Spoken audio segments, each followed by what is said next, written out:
there's a thin line between heroism and madness. Here the line fades to nothing at all. This is a world of capes and lunatics. And nothing is off limits. This morning, me hearties, I'm joined by Pirates Charlie Esser, who has theories about the chocolate factory while taking a shower and forgetting to put on pants. And Lilith Hellfire, dreaming of her younger days, surfboarding and watching her freaking language. And I am just a mess. Capes and Lunatics starts right now. Hello and welcome once again to another Saturday morning Capes and Lunatics episode 49. That's right, last one till the big one. That's what she said. I am Phil, and that enthusiastic young lady is Lilith Hellfire, y'all. What's up? And that Ron Burgundy lookalike over there is Charlie the Professor. That's right. Who are you? I am Phil. It's one more week to Infinity War, parents. Woo! Yeah. Just keep rubbing that salt in my wound. It's okay. Hey, why is it salt in your wound? I want to see it. Yeah, and you know, Lilith, you know, you should have. I don't know if you listened last night, but you know, I was very down on Infinity War all last night on Capes. Is it the Dinklage thing? It's the Dinklage thing, among other things. It's just this fact that it's that realization that no movie can ever live up to our fan theories. Yeah, exactly. He's down because they're not using his theories. Probably that's why. Technically, they're not using your theories, Phil. I know, but I know, but I never. Actually said I like your theory better than any of mine. Yeah, I know, but you know, Phil. Maybe we shouldn't theorize because I swear you just get disappointed. I know, but then it's still gonna be a good movie with a bunch of fanboy shout outs. Just relax. Oh no, I know. And as I said also, you know, I always get disappointed when it's not what I want, but they usually make me happy with what they do, aside from that, except for killing Volstagg. Lilith, who is the Volstagg of the DC universe? Does DC have a Volstagg? Does it have a gregarious hanger-on? Who? Hal Jordan? I'm kidding. with the no, movie, I don't think we do. Yeah, you know, yeah, because it's like, you know, I think they need that Falstaffian character. You know, I think that maybe is what is missing in the DNA at DC is they don't have that delightful Falstaffian character. For them, I don't know. I mean, you know what? You know who could have been is Otis from the original Superman, well, not the original Superman movies, but the 80s Superman movies. Mr. Luthor. Yeah, you know. What was his name? Who played that actor? Ned Beatty. Ned Beatty. Ned Beatty's Otis could have been a perfect Falstaffian character. You know, and I love Mercy, but you know what? I think Luthor needs a dumb guy sidekick, a henchman. You know. I think that could be the glue that holds the DC movie universe together. And you know what? I think that this new Lex Luthor with his craziness would work out well with a big dumb guy behind him. Teen Lex, yeah. I think Teen Lex could use a nice big dumb guy, you know. And who's a big fat wrestler right now? A wrestler?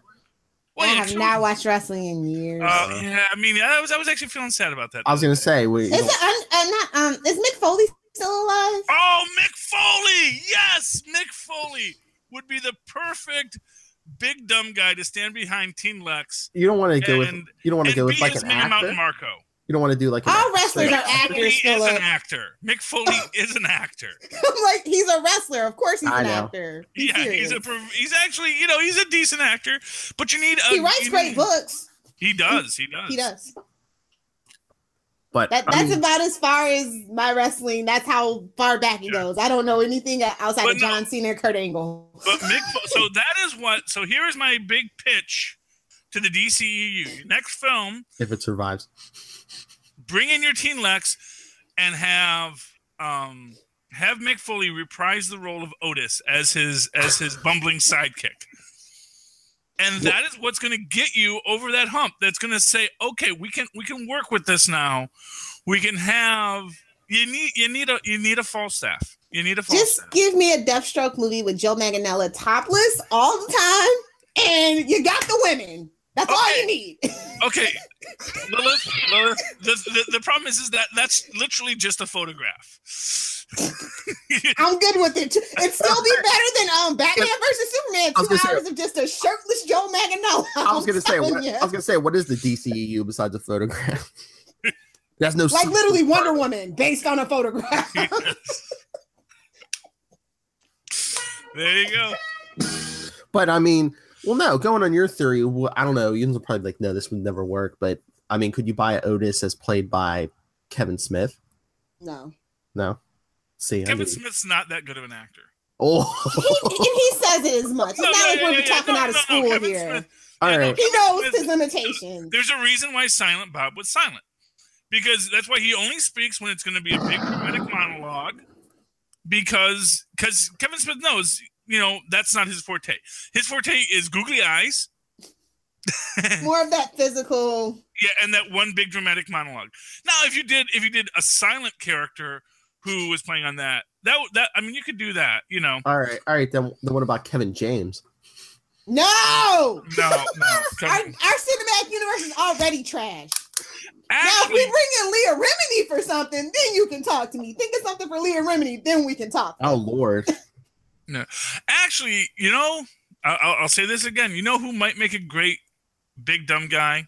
I'll pitch this all the time. Other than that, he might be getting a little too old for it. But you have him is Lou Ferrigno, who actually, if you wanted to have a silent guy, just to be silent, but to do physical emoting and kind of, he wouldn't switch teams though. Although he is at almost literally every con I've ever gone to for the last 26 years. So you know what? I don't know if he would switch teams. But yeah, because that's his thing. I don't know. He would certainly. I think first off, if the money's there, he'll do it. He is a professional, and he would love to do it. And if they actually let him play a character, he might actually really enjoy it. I know he really leans into that Hulk thing though. Like that's his thing though. Yeah. Well, I mean, that's his. It's kind of a thing. He actually, it's a love-hate relationship with the Hulk. Mm-hmm. The Hulk is that thing that opened all these doors, but he even changed the way he worked out because he didn't want to look like the Hulk anymore. Yeah. He wanted to have a more lean appearance. It's great to be so old, though. He does. Well, if you spend 8 hours if you spend 8 hours in the gym every day, you look really great your whole life. Even Arnold Schwarzenegger actually still looks pretty good, and he smokes and drinks. Outside of his face, yes, he does look pretty good for his age. Because he smokes, it really does ravage. Yeah, but didn't he just have a heart attack or something though too? Well, that's probably from the smoking and drinking. Yeah, he had open heart surgery, but the thing is, and politics will age you fast. Just ask Obama. Oh yeah, he was governor at the beach. He had really let himself. You got to keep, when you're an older man, you got to keep yourself in shape. You can't be smoking and drinking and then expect to be able to chase your mate around at full speed and not have some kind of. Well, that maid wasn't moving very fast to begin with. Let's just be honest here. Yeah, he is a charmer, and yeah, that seems to have been a very consensual relationship. His wife didn't know about it, and that causes problems when your wife doesn't know about your consensual side relationships. But it does not seem like it was in any way a. Oh, that maid knew what she was doing. Yeah, cruel activity. She knew what she was cleaning. Yeah, this is. I mean, not to get into a whole. The questions of sexual assault and things like that, because of course he did. Arnold Schwarzenegger did. He does have some, yeah. Yeah, he does have a history of grabbing women by the butt. Yeah, and without their consent. But the fact of the matter is that these are the things where he's being this gregarious star who is really making people uncomfortable and people being unable to tell him to stop it. But at the same time, he is not. He sees that he is not crossing the line. He's not, as an example, giving someone a substance in their drink without explaining to them what that substance is in order to fulfill certain interests. Oh my god! Oh my god! That Cosby trial has been just ridiculous. Have you heard his latest excuse why he couldn't possibly be guilty? I don't care about Bill Cosby. Yeah, honestly. I've separated the man from the art because all those other kids need their residuals. I'm just saying. Well, Tempest Bledsoe needs that residual money. Lisa Bonet, you know you need that residual money. So I've separated it, and it is what it is. I don't care about Bill Cosby. Yes, well, it is what it is. But well, I know that there's an argument now that like the woman that's actually bringing the suit, it was looking to make a false accusation is the statement they're making, and they have when like you got Janice Dickinson not for nothing as your best witness. Yeah. Yeah, I mean, well, that's the thing. It's like, with Janice Dickinson, you have this problem of someone who probably has done a lot of drugs prior to. Well, it's not probably. She makes no bones about her. Yeah. She's lived, honey. Okay. I know. But it does blur the line and gray the line. But that also doesn't mean that there's you can take drugs and have sex, or you can be slipped drugs and have sex. Mm-hmm. That that there is still rules about. There are still rules of decorum in the way that you have drugged sex with people. Well, this is America, and he's guilty in the court of public opinion. So even if he does get off, he's going to have to stay in his lovely brownstone with the heated sidewalk and never go outside again. I mean, he's like 80, so he's only got like 10 years left. Yeah. Worst ways to go. Well, you like to think that, but, people, I mean, look, there are people that can live for a very long time even. Although, it could kill him to not be able to work anymore. And that's, I mean, I think that's what keeps family alive. I don't know if he cares. He's still been going out, hasn't he? Doing certain things, certain shows. He tried once and like a couple of times and it didn't work. So he's been very. Yeah. His lawyer's a mess. I would not let him out of the house, bro. Yeah. Anyway, yeah. Celebrities don't always pick the best lawyers. And then some do. What's up, OJ? Anyway. Well, all right. Well, that's why I'm not. That's why I don't necessarily buy into that whole closed head trauma, because the man really had enough sense to keep his affairs organized. But to be honest, he was a pretty fast dude and didn't get a lot of trauma. So. Well, yeah, I mean that. Well, that's the thing. But you see, that's always been my thing with OJ is I've never bought the theory of the case, but I've always felt that idea of mental illness caused by head trauma could actually explain why a person who doesn't seem to have a history of basically, I don't see a precipitating act by Nicole that would lead to the murder. Usually when a spouse or ex-spouse kills their spouse, there is a specific act. There is demand for more money, demand for a threat to take away the children, things of that nature. But there was no evidence that was what the precipitating act was. You don't believe it? You don't believe that he was like maybe jealous? Maybe he was like a narcissist or whatever? Oh, he's a narcissist, but not that kind of narcissist. Yeah, I mean, he's a narcissist in the fact clearly you see, like, he's in Vegas right now. And, like, my friends, they see him all the time out there, and it's clear. Yeah, but the fact of the matter is that I don't see the precipitating act that would cause him to murder someone. Because, you could murder someone just because you're a narcissist, but then you probably would have murdered someone long before then. This is very late in his career that now this was the reason he's going to be a narcissist. They'd already been divorced for a while, Mm-hmm. They've already had all the precipitating events that would have caused someone to murder someone seem to have already occurred. So why suddenly that night? That's what always bugged me about the case. I watch too much Columbo. That's my problem. I got to know the theory of the case, I mean, there's worse shows to watch a lot of. Yeah. Looking at you, Flash. Don't you step on my Flash. I don't know why you made me watch that episode. It wasn't a game changer to me. It's kind of clear to me what's going to happen. Oh, that Ralph's not dead. Of course he's not. I know, because of the way. But he's not coming back for the next season either. He's going to meet Sue, and off into the sunset he goes. Yeah. And he might come back for a recurring or a guest spot. That Star Labs is really crowded. And if they're not going to get rid of Tom Cavanaugh or Jesse Martin, we have no room. But yeah, that's why Tracy's not there. But yeah, Ralph's coming back. It looked like the Thinker took his body and like that and Killer Frost. I mean, like the whole thing is weird. Yeah. It's like I guess people haven't been responsive to the Killer Frost and Caitlin thing, so they might actually make this a permanent thing. Got rid of it, yeah. So wait, how do you kill Ralph Dibny? He's an elongated man.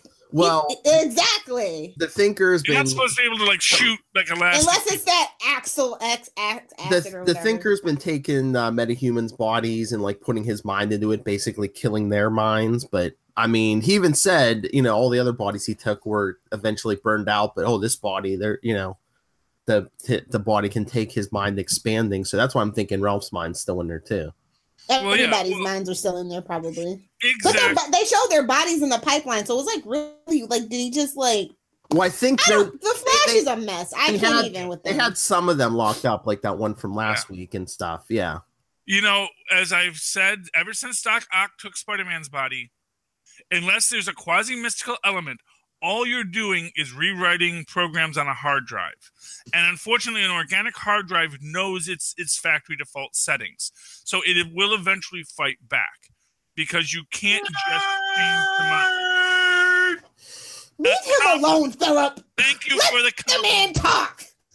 Thank you for the compliment, Philip. Yes, I am a nerd, and this is the reality. And this is and granted, I'm using Marvel comic book lore to establish a DC comic book lore. Well, hey, the Flash loves Marvel, so this very well could be correct. Yes. but it also just makes sense that if there is a spirit, which most these comic book universes do acknowledge that there is a magical spirit of humanity, just putting your brain on top of something isn't going to kick that person out or kill that person.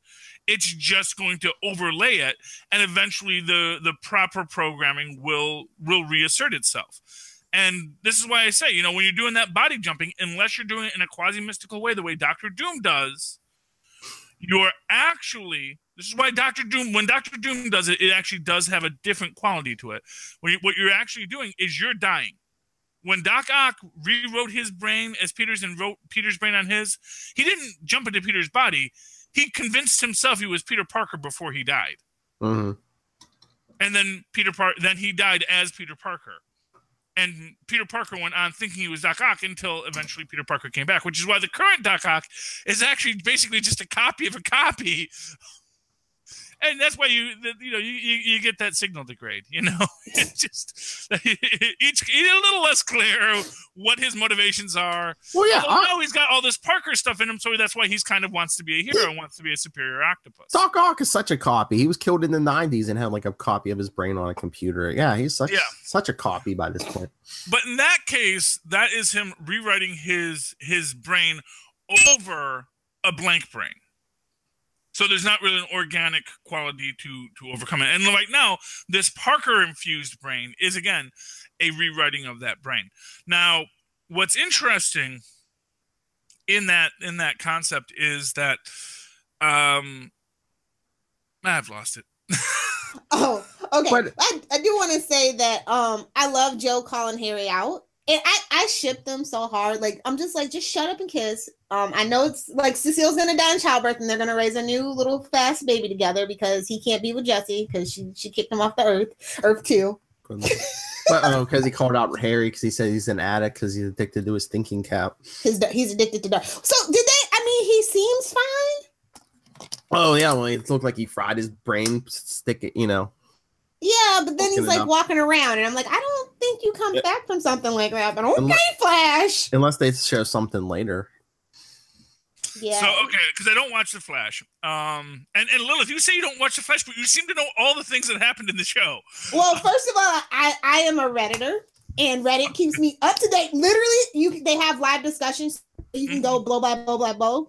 Okay. And I watched the YouTube clips because, well, I did watch Flash this week because Phil told me, oh, it's a game changer. And I'm like, all right. I sure, never Phil. said game changer. You I just did. said You watch literally it. said it. No, I didn't. Yeah, you did. I said watch it. It was good. I didn't say game. You made that up. Okay, Phil. But no, it was okay. But like, yeah, And I'm why? over it. And why are you picking on Flash? Arrow's what sucked this week. I didn't. I told you now that show. I literally. Well, no. Oliver wasn't in it. Maybe he wasn't. Is this the one with the dragon? Diaz? Yes. It was mostly about. So they're retroactively repairing it by giving you a villain backstory because they totally flubbed it for the beginning of the season because Caden was a red herring. Mm-hmm. Oh God, I can't wait for Siren X to show up on The Flash, though. I heard that Katie was going to come back as Siren X in a couple of episodes. So I will be watching that episode of The Flash. Oh, maybe that's why she threw out that line, because she was talking to Ricardo Diaz, and she's like, oh, you remind me something about the darkness. And she's like, you remind me of the man who brought me to this earth. I was like, oh, we're going there. Zoom, yeah. Yeah. For those of us that don't watch The Flash. All right, let's get more positive. Sure Black Lightning, baby! Black Lightning finale. That's how you do flashbacks, first of all. I love the stylistic choice. I love the young actor. I love everything about Black Lightning. I don't know why I was worried. I do know why I was worried. It's on the CW. But Gamby pulled an Oliver Queen. It's not NBC. Gamby pulled an Oliver Queen instead of nobody can know what. Nobody can know my secret. Nobody Nobody can know your secrets. Boom. Exactly. Like that, I'm just saying they're more realistic and grounded because come on, sometimes you gotta keep a secret. You can't have the whole city and all your rogues gallery knowing your damn secret. Okay. Oh Lord, get that boyfriend on camera. We've never seen him. Did he find out his secret? Then we can know my secret. Thwack. Anyway, yeah, I am so hyped for season 2. This is such a game changer. Like, okay, so both his daughters have their powers. His wife's they're getting back together, obviously. They're back together, basically. Yeah. And so we have Team Black Lightning, and there's no quirky hacker in sight. Thank you. Well, Thank you, creator. Gamby kind of plays that role, but he's not like OP like Felicity or Wynn or even Cisco, you know. So I he's practical, he's pragmatic. I love Gamby. He's my fave. So there's no computer mage who can make things that can make the computers hack? Not yet. Okay, good. Because yeah, you're right. That is a very weird trope, and certainly shows. The only person I will allow it is for Abby Shudo on NCIS and Penelope Garcia on Criminal Minds. Those are the only two. Chloe Sullivan is dead to me now. What's up with you and NCIS? Sex cults, man. You know, I told you, Mark Harmon can get it. Wait, Mark Harmon's involved in the sex NCIS. Cult? No, not the sex cult. Okay. He said, "What's up with me in NCIS?" Which is a thing that goes back to Wade's World. Yeah. So we basically overlapped because I had made a comment of sex cults. He had made a comment. NCIS, and then you. Yeah, Chloe Sullivan is dead to me, unfortunately. Oh, all right. It's really unfortunate, that situation. Okay. You gotta separate the art from the artist. I don't know if I can do it this one. I really don't know that I can. It's too soon. Bill Cosby, I've been struggling with it for however long. It feels like 10 years. I know it's only been like 3, but feels like 10. But no, I really do feel like maybe that is she dragged, I don't know if you guys like, she dragged Kristen Kruken, and she left the cult in like 2012. So or late 2011 or whatever it is. It's just really a weird, sad story, and she's been arrested, so we'll see how that goes. I'm just waiting for the SVU episode. Oh, it's coming next season. It's coming.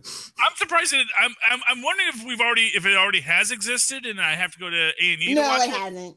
Because it was only speculation. It was never. Yeah, they always did you did cults before that were kind of weirdly sexual, but they were always a Scientology. It started off as like but it's kind of a different kind of cult. It's like the self-improvement / kind of like how Amway is pyramid scheme kind of thing. Yeah, it was a rehash of Scientology with Amway products. Mm-hmm. Yeah, with Amway products. Basically, yeah.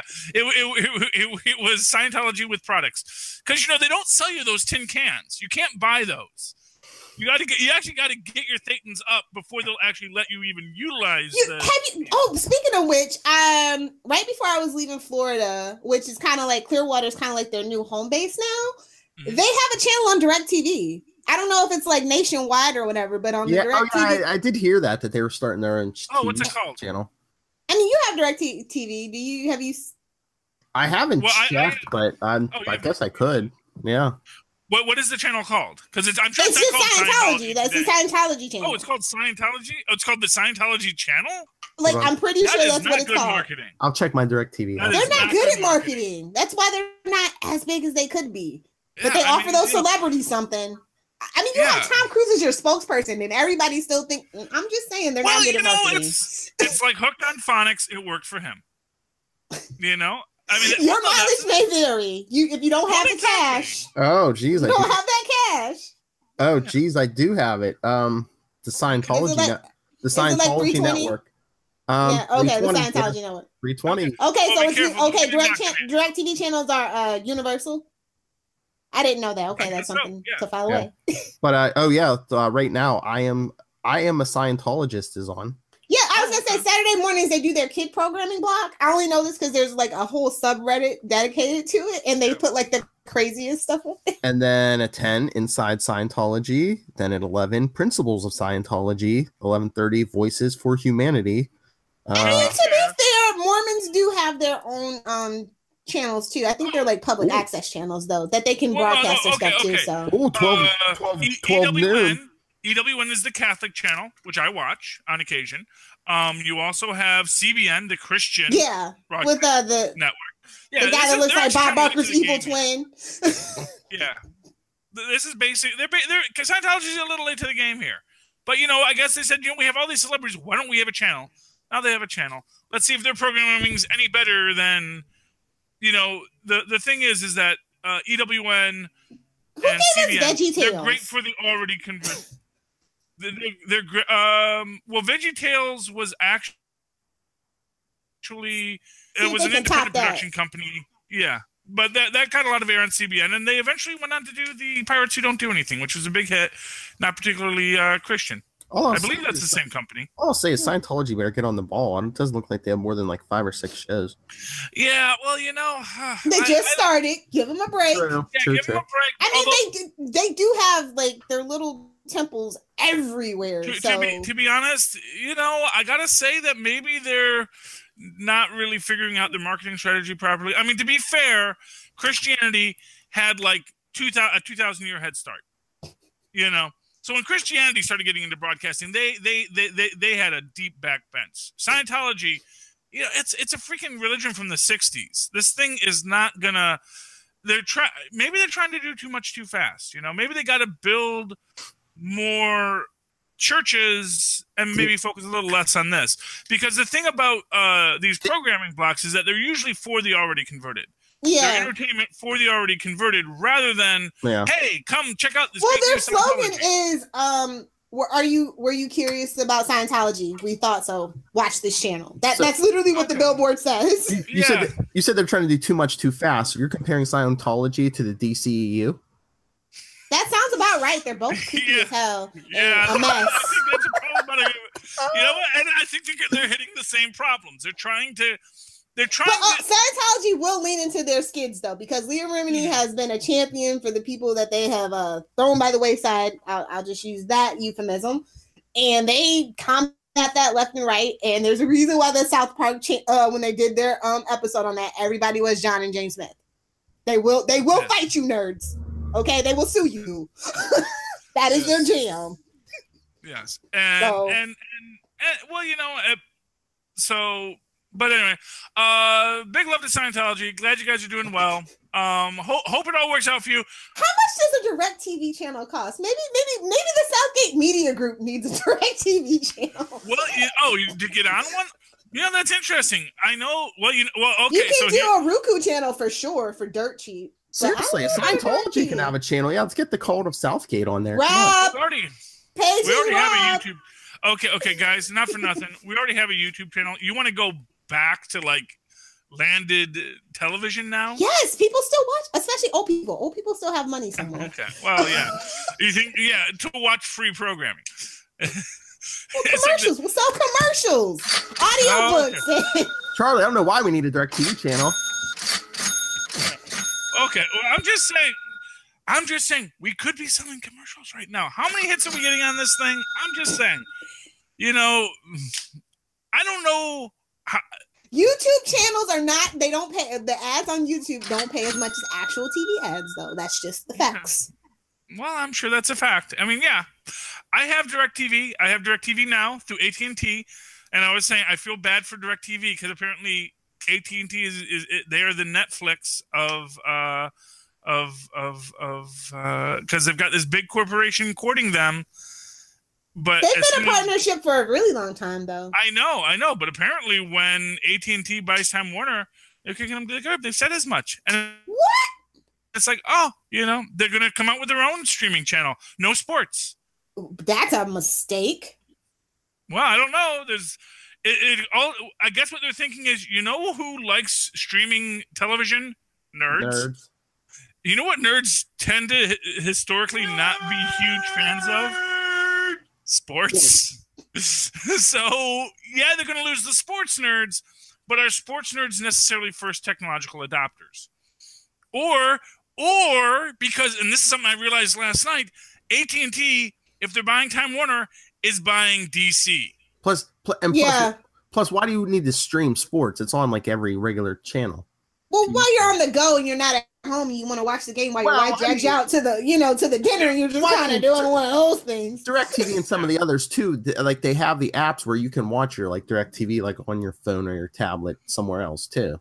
And for what it's worth, ESPN, which is Disney, which I was gonna say, we're building the mega corporations who will rule the world in the near future. It's fun to watch. I don't know about you guys. It's creepy to watch. I don't know if fun's the word that I'd use. Watch, but well, you know. I mean, it's actually scary. Like, all I'm saying is God's winding up that rock right now, just like Ultron said. So that rock is coming. That rock is coming. We have dodged that rock for what? 8 billion years. No planet gets that much of a free pass, you know. So, Earth is everybody's favorite planet. We're the best reality show in the universe. Damn it, Charlie. I know, but I'm just saying, you know. I'm just saying, there's only so much more. We just elected Trump president. I don't know how much more we can do. I'd love to see the mega corporations take over before the end of it. That might be fun. It'll leave a great historical record. You know what show might be for you, That's Charlie, right. which deals with this, is Continuum. They actually have like a corporation Congress, and these time travelers go back in time to fight. You might want to watch that. It's on Netflix. I've been told to watch Continuum for a long time, and I would love to. First, I got to stream all of Black Lightning. Yes, do that first. I agree. Yeah, so I got I got to stream Black Lightning. I got to watch Gotham and now Lost in Space with Tristan. Oh my God, you are gonna love Lost in Space. I just finished it. My boyfriend made me watch it. I was like, I don't want to watch this. And then he made me watch it. I was like, oh, it's not that bad. It's not The 100, which is like his favorite show. I judge him so hard on that. But I was like, I don't really trust you about space dramas, buddy. But Lost in Space is pretty. Yeah, well, I think the Illiches did well with it. I believe this is still an Illich property. You know, Is it really? They didn't lose the rights to it? They have the rights. I think they're still. I think I have to double check the credits, but I believe it should still be Olympia Entertainment as the production house on it. That's very interesting. More money back to Detroit, man. We need it. Yeah, they do. I need a better mayor and a governor too. To make Detroit the Midwest's Hollywood, and then I can move back home. That's my dream. But no, speaking, you mentioned Gotham. Gotham. I haven't watched that yet either. I don't know if they've Lil, who are you? My wife and Rob Southgate? Quit making fun of me. All right. But no, I don't know if they've unofficially confirmed they're getting another season. They said it's a reboot. They didn't even say soft reboot. They're like, oh, it's a reboot. Well, I think they're going to go full. Well, they said the season finale is called No Man's Land, so that's the thing. I think they're going to they're going to chop it. They're going to isolate that city, and they said, people are going to be teaming up who you never thought of. And it's going to be, Bruce Wayne's training ground. Watch We've next, already watch David next, Mazouz is like 6'9". He's just gotta like bulk up I a know. little bit over the Well, that's summer, what I'm and saying. boom, we got Batman. next season will Not be the last Bad season. Boy, Batman. Watch next season be the last season. You know, he'll be doing whatever the whole season, fighting, learning all this crap in a no man's land, and then last episode will be him putting on that suit. I definitely think that Gotham has run its course for Fox. Yes. It has been on for. I don't even watch Fox. This is crazy. Like I watch Lucifer like casually, like every 3 episodes I'll like try to catch up or whatever, but I couldn't tell you what else is on. Besides that, I don't even know if The Exorcist is on anymore. Cause I binged that a different way up here in Canada. So I couldn't tell if it's still on. But yeah, Exorcist was really good. I like horror, so if it's But yeah, there's nothing on Fox. X-Files, new X-Files is poop. Well, and that's over. I mean, you got that the season's Orville over too. and Family Guy. So you got the Seth MacFarlane network. Yeah, well, Orville's good. And you know they'll let him do the Jetsons, which might be set in the Orville universe. Now that would be crazy. Hopefully, the robot maid doesn't look like the robot on Orville, though. Yeah, well, I hope it's a little bit do better than that. I just hope they don't do that comic origin story of Rosie, because I got so mad about that. Because they rewrote. You're not the only one. They rewrote Rosie's origin. Rosie had an origin. She was an obsolete unit that the children fell in love with. It was a beautiful tale. It was a beautiful tale of an obsolete unit, an obsolete sentient robot that was going to be destroyed because she no longer served humanity. And yet the children said, no, we love her. We want Rosie back. And they brought Rosie back and saved her from the scrap heap, which is beautiful and also really freaky, crazy about humanity that we're creating sentient beings to essentially be servitors. Because that's when the robot revolution starts. Because you start killing. Humans are the worst. Damn humans. Humans are the virus. Yes. Humans, well, you know, life is the virus. I'm going to be honest with you. Any planet that gets life eventually destroys itself. They're beautiful for a while and really more beautiful than any other planet. But then, you know, the life eventually eats itself. It's an Ouroboros. Life cannot, because life cannot sustain in a closed system, which is why space travel is essential. Otherwise, your race dies and your planet dies too, because no matter what the life on the planet is in that closed system, it will eventually exhaust the system. Dude, I've been trying to give Freeform a chance, and their shows are just terrible. Like, I feel like I hope Cloak and Dagger is good, but I watched Siren, which is like their mermaid drama, and then they canceled the one show that I was interested in, which has 2 seasons beyond, and I'm just like, okay, it's canceled. I'll take my time then. Well, you know, the problem is that they need their Cloak and Dagger. They need their new warriors. They need. Well, New Warriors is somewhere else. It's not on Freeform. Yeah, it's not on Freeform. They moved it from Freeform. Oh, okay. Well, they need, because here's the thing. Because here's what a Marvel or a DC does for these people. It brings your nerds in. So I've not watched anything on Freeform. Me neither. And I haven't since Pretty Little Liars ended. Yeah, I won't until Cloak and Dagger starts. Once Cloak and Dagger starts, I'll come to that network. I'll watch their shows. I'll get their promos. I go, oh, well, that sounds interesting. That sounds interesting. And you're going to get that. You're going to get those eyeballs in. That's why Hulu really needed the Runaways. But although I think Hulu maybe doesn't need the Runaways as much as they once did, which is why I don't think we're going to get a second season of the Runaways. Because it's been a while. Because I got there late, and I still haven't heard anything about season 2 of the Runaways. So I'm guessing it did not serve the purpose that they wanted it to, which is bad because I actually enjoyed the show. I thought it was a lot of fun. It was no Generation X, mind you, but the greatest superhero movie of the 80s, bar none. Even better than Superman 3, I'll say it. I was gonna say even better than that David Hasselhoff Nick Fury movie. That was not that bad, to be honest. Mm-hmm. Oh Lord, don't tell me the Hoff. I like Hasselhoff though. Lilith, don't tell me the Hoff can get it too. The Hoff can totally get it. I was born in Dresden, Germany, so I do have a little bit of that Hasselhoff love. Okay. Oh my God. Hasselhoff. I love Baywatch as a kid. Like I bet you did.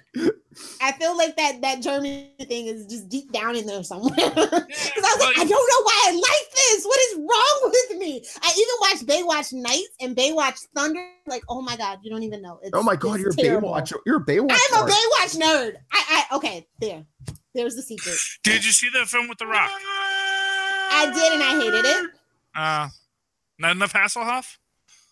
I actually didn't watch it for The Rock like my boyfriend thought. I watched it for Zac Efron, and like the Zac Efron character was just like, whatever. Lord. Zac Efron can get it too? Oh, Lord. No, actually, he can't. Yeah. Zac Efron's too young for me. Yeah, Old lady. yeah. Anyway, Zac Efron was in a body switching comedy with with the guy from Friends, Matthew Perry. Matthew Perry. 30 something. Yeah, that was a cute one. Yeah, Zac Efron's good. I mean, he What looks time like, is it? Oh, you guys probably have never seen High School Musical. No, No. nope, never seen that. No. Across the universe, he did a movie with Zendaya. It's like a musical. Yeah, I can't think of it. It was Across the Universe. Yeah, I have was the like soundtrack, and I was just like, why? I was gonna say I've heard the soundtrack and it was like Moulin Rouge, but all Beatles songs and set in the 60s. Yeah, that Moulin Rouge movie was terrible, but I kind of like watch it for the terribleness of it all. I hear it was visually it's one of those what was it? Awful, awesome movies. Yeah. Yeah. Nicole Kidman. Don't hate on Nicole Kidman. I don't. I am so glad she escaped the clutches. She's Australian. I was gonna say she's a survivor. She escaped the clutches. Yeah. She is 50% dingo, man. A dingo ate your baby. Yes. But no, she is really. I actually love Nicole Kidman. I love Ginger, so I love Nicole Kidman. Come on, be serious. Good Lord. Oh, you know who she should play? You know who Nicole Kidman should play? The hot Agatha Harkness reboot they've been pushing Oh, and you know what? Oh, they can do that with the Fox bringing the Fox merger over. They'll get Agatha Harkness back. Nicole Kidman as Agatha. Put the apple juice down, sir. Well, you don't want to see Agatha Harkness in the Marvel Cinematic Universe. Am I the only one that thinks Agatha Harkness was a cool character? As a supporting character. Don't give her own thing though. No, she's great as what I've always loved about Agatha Harkness. She was hired as the nanny for Reed Richards' kid Franklin, and you know what's brilliant about that? Reed Richards, world's smartest scientist, says, you know what? I have a lot of enemies who are scientists. I think I need someone who doesn't use science to protect my kid. I'm going to hire this witch to watch my kid because she's got magic, which is something I have no knowledge of. But you know what? I get the feeling that's going to be the one undoing for my enemies. And sure enough, in Marvel Annual number 4, I think it was, that's exactly what happens. Oh, the wizard and the Frightful Four attack, and Agatha Harkness just totally owns them all. Go all meta. Make Fran Drescher Agatha Harkness, the nanny. She could pull that off. When she doesn't do the nanny character, she has a much more subtle voice. Mm-hmm. Was Agatha? I always thought Agatha Harkness was from like upstate or Massachusetts. I don't think she was Long Islander, but you could put her in Long Island. I can live with Agatha Harkness in Long Island. Long Island, as we say. She's an actress. She can't do an accent. Not with that voice. It's probably hard. Well, it's like Arnold Schwarzenegger. She doesn't get paid to do accents. I actually think Fran Drescher can do all the accents. It's like, there was a great thing. I want to say it was Nan Park, but it might have been Sandra Oh who was talking about, I can do all the accents, but of course they always want me to do Chinese. But I think it was Nan Park because I believe that the interview was just before Star Trek Enterprise came out, and of course Nan Park plays the linguist. And that's the whole thing about her is that, she can do all these accents because that was actually one of her talents is as an actress, she does a lot of great accents. But when you're Asian, no one wants you to do a German accent, Unfortunately. Yeah, Hollywood.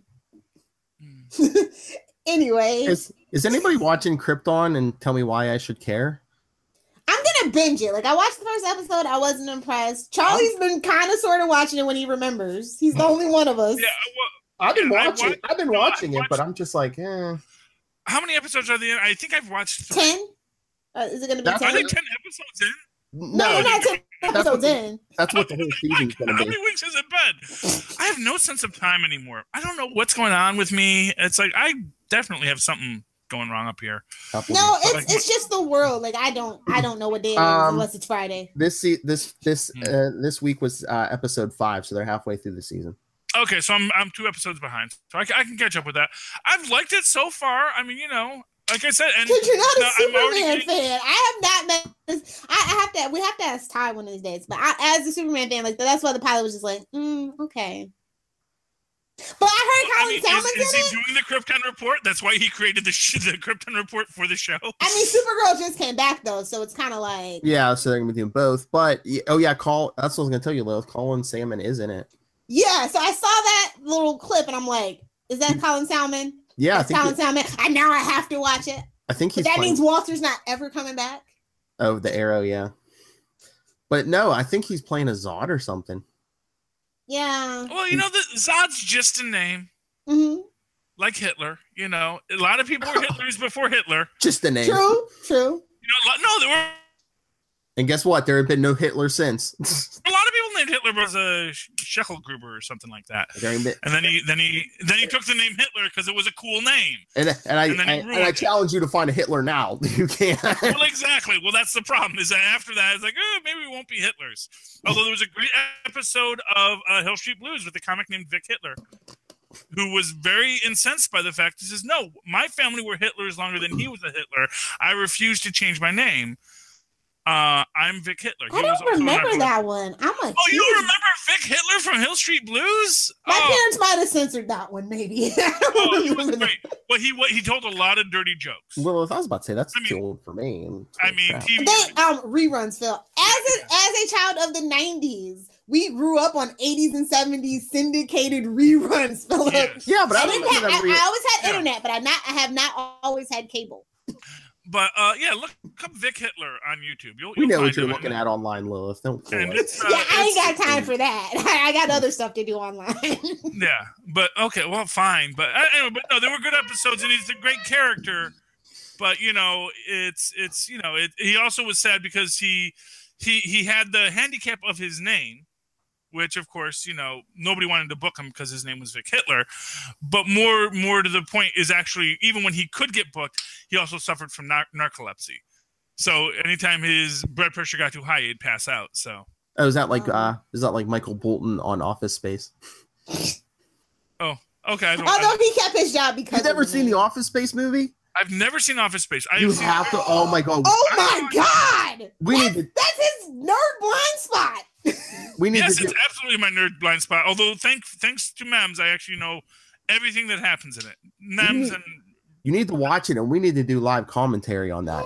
Yes, it is such a quintessential 90s movie, though. Like, we watched that movie, like, a lot. I saw it. I hate working in an office. I was there. Yes. Jennifer Aniston, man. And Berger from Sex and the City. If you could come in the work, that'd be great. You see, what's sad is you don't even know who I'm most excited about in Office Space. Oh, no, the guy probably with the stapler. Yes. That actor who also plays Bill on King of the Hill and was That's Bill from King of the Hill? That's Bill from King of the Hill. He also was, of course, the boss on News Radio. Oh, yeah. That actor, he is a great character actor when he gets around. But he's Bill Dovetree on King of the Hill. I never knew, because that's the guy that does Lilith, yeah. I will sell Charlie Esser on Office Space. He will go out and find this today. Charlie. Uh-huh. I will upload it for him today. There is a big plot point. There's a big plot. No, it's not on Netflix. Charlie, there's a big plot point and mention in this movie dealing with hypnotism. Superman 3. Oh, there is? Okay. Yeah. Great. Yeah. I know that its basic plot is a guy gets hypnotized and stops being a good office worker. Stops caring. He stops caring, and then that's what makes him great. Well, yeah, and I know that the overarching theme is that he gets it's basically, honestly, here's what I'm going to tell you about Office Space to give you, if you would like me to kill your childhood for you right now. It is actually, that entire anti-intellectual thematic of who's that guy from Dirty Jobs who hates, who who's now. It's not Ty Pennington. That's the Home Improvement show. Yeah, but the idea that America is too coddled with us. We need to get our hands dirty. That whole thing by guys who've never gotten their hands dirty, never built a thing in their life. Yeah, this is the start of that. Because that is the thematic that Mike Judge, in his own way, Mike Judge, yes, in his own way, kind of embraces that idea of that common man work ethic. But of course, that common man work ethic, like all other work ethics, is just a fantasy. Every human finds peace in their own world, and it is not what you do that makes your life miserable. It's who you are that makes your life miserable. You nailed it perfectly, but it's still funny as hell. Sure it is. Is your childhood? No, you nailed it perfectly. It's not ruined. That's exactly what it is, and that's why people who work in an office love Office Space, because it speaks the truth. Is your childhood dead people? I did love Idiocracy. And what I love about that's a great movie too. What I love about Idiocracy that everyone always gets wrong about Idiocracy is that in Idiocracy, the Gatorade. No, that people were idiots, but they still cared.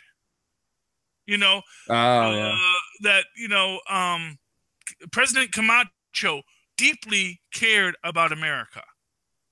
That whenever I hear anytime I hear a comparison between Trump and Camacho, I say no. Camacho cared about America. Camacho cared about making the world a better place. He was an idiot, although he was actually the smartest man on the planet. And that was because that's a little throwaway line where they say that Not Sure scored as high as President Camacho on the aptitude test. And that was like this really impressive thing because President Camacho was the smartest man in the world, which means that even though in a nation of idiots, they still said, that is the smartest man. He is who should lead us. Think about that next time you want to rip on, we're living in idiocracy. It's like, no, buddy, we should be so lucky as to live in idiocracy in a nation where people actually cared enough to elect the smartest man president. Oh, the best person for the job. The best person for the job, sure. Get him out of here. Fair enough, too. They haven't elected the best person for the job in quite a long time. That's a long time. Well, for the people who wanted the job, we elected the best candidate for the job often, or, arguably. The lesser of two evils. Well, that's just politics, though. That's what's wrong with the two-party system. Well, no, this is what and not for nothing, this is what I said to my friend the other day when I was ranting on some political thing, and she said, well, great to know that you're embracing the third-party system. And it's like, I've never rejected a third-party system, but you'd actually have to have a candidate that was better than the other two. Yeah, looking at you, Ross Perot. Yeah, well, no, but it's like, even like, the Greens, it's like, okay, yeah, I agree with a lot of the surface green stuff, and, but, eventually you get into the, you get into the deep roots of the Greens, and they all fall apart too. Because there's like, I went to an Ivy League school. I'm very Please stop with him. I know words. I have the best words. That's his real arch nemesis, right? Kryptonite. I threw that kryptonite choker around your neck every week, Esther, and throw you in that pool. Yeah, except I'm like Bizarro. That only makes me stronger. Pretty Rock only make Bizarro stronger. Yeah, don't you know we're Red Hood and the Outlaws, Philip? What are you thinking? I know, Artemis. Calm down. Anywho, I get to be Bizarro. You're stuck as Tim Drake, Phil. Jason Todd. Jason. Okay. How dare you, sir? He would love to be Tim Drake in a Red Robin costume. How dare you? How dare you call yourself a nerd? How dare you? I don't know which. Which of the child soldiers that Bruce Wayne abused when he saved them from the orphanarium that he was selling the babies at. You would want to be abused by Bruce Wayne, sir. Slender. No, we read in Mr. Miracle this week, Batman kills babies. It was apparently a line they had a whole thing about, because there's a baby in the Mr. Miracle book right now, and they gave him a little Batman doll. How do you think he keeps Alfred alive? Blood sacrifice. No, but he throws Alfred in the Lazarus pit for the last time. He gives him Lazarus pit tea, and that's that. That's and the dark, every that's the time dark secret. he What do you just think? says to Batman, "Let me die." That's just the dark. once. That's the dark secret. What do you think Lazarus pits are? They're baby's blood. Oh, you know what? You might be onto something. Lil's like, oh, something happened to me this week. That reminds me. So that does remind me about comic books. You know how I said I picked up Exiles last week, the new one? Mm-hmm. Well, I went and found some of the old ones. Oh, that's what happens when you go to a brick and mortar store to support your local economy. 50 cents each? They got you. Yep. And I got Wonder Man. Ooh, Wonder Man. I love And look who's, I don't know if you guys can see this, but oh, wait, that's Hitmaker. 90s Man or 80s Wonder Man? This is 93, the 93 one. 93, okay. I have, who remembers the great supervillain Hitmaker? Wait. Slow your roll. I swear, like months ago, I said something about having. It was like a year ago. Yeah, I said something about having every issue of Wonder Man, and you made fun of me, and you were like, "Why would you do that? Why would you have that?" And no, I bought some Wonder Man. No, don't go back. Someone play me the tape. No, I got it's on my Instagram, as a matter of fact, the ones that I picked up, but I didn't have this one. So, but yeah, introducing Hitmaker. Yeah. Hypocrite. I did watch Arrow for like 5 years, though. I'm sorry. That's true. I have issues with 90s cover art. I don't know. It's just too much McFarlane aping. That's my problem. I think McFarlane redefined the industry, and everyone tried to do McFarlane. What? Of course they did. You don't like big muscles and pouches? Literally, big muscles and pouches. That's all it is.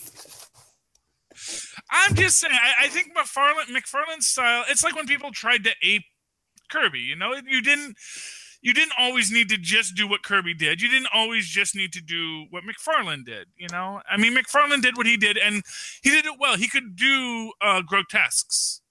And everything McFarlane draws is a grotesque. He's basically the mainstream MC Escher. Not MC Escher. What? Oh, who's the guy that did the aliens? Oh God, who's the guy who designed the aliens? Apple juice has hit full saturation. Maybe he has a little Irish coffee. I don't think it's apple juice this early. Well, don't underestimate the man. Yes. It was actually West Indian coffee. Thank you very much. Oh, okay, the little Jamaican rum. Yes. West Indian. Oh. Jamaican. Please, well, man. Guyanese. Oh, not that fancy. Jamaican. Appleton is the bomb.com. We're going to What kind of deplorable do you think he is, Lilla? No, I'm just actually it was whatever was $8.99 a liter. So that's. I hear you, brother. I hear you. Listen, if you're gonna mix it with coffee anyway, why would you put good alcohol in coffee? Bailey's in my hot chocolate. That's as far as it goes for me. Okay. Oh Lord. Anyways, why can't I remember his name? It's early. It's okay. Yeah, I just got too many artists in my mind. It sounds like Escher, but you guys know what I'm talking about. The guy who did Aliens, the guy who does Necroscapes all the time. You guys don't know who designed the Alien? Okay. No. Okay. It'll come to me. It'll come to me as soon as we hang up. But hey, guys, leave in the comments. You fool! It's. I was gonna say we'll get a message. He's Swedish. I think he died not too long ago. So since we're on comic books, can we talk comic books this week? I just want to talk about my favorite comic book this week, which was Mighty Morphin Power Rangers number 26. Okay. Oh my God! Like this, if you're a fan of Power Rangers, like classic 1990s Mighty Morphin Power Rangers, not anything after that, like classic Billy, Trini, Jason. This is the book for you. Like, I was skeptical, but I've completely caught up, and oh my God, like this is like everything that an adult who loves Mighty Morphin Power Rangers could want. It's sophisticated. Okay. The names were Skull and Bulk, correct? Are they in there? They were in the beginning. Like they make these little small cameos. That's what I was for. The TV version of Jay and Silent Bob as bullies. Yes. They were the Otto von Zipper of the whole thing. It was great. Otto von Zipper, a character from the 70s, came into a lot of comedy shows, comedy movies. But anyway, as the biker guy, the beatnik biker. But yeah, so I used to, and of course, Bulks and Ample Americans. Of course, I love that. Yes, of course you would know. And he has a redemption arc. He becomes a security officer. Yeah. You know, I know my pop culture from the 90s. Even if I didn't watch all the time, I always watched casually.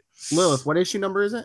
Number 26. And they just had this really big, huge battle, and they're wrapping that up. It was like, like, I didn't think they could top it, but like, I feel like this next arc is going to be just everything. They're like really filling in the blank spots, especially with Zach.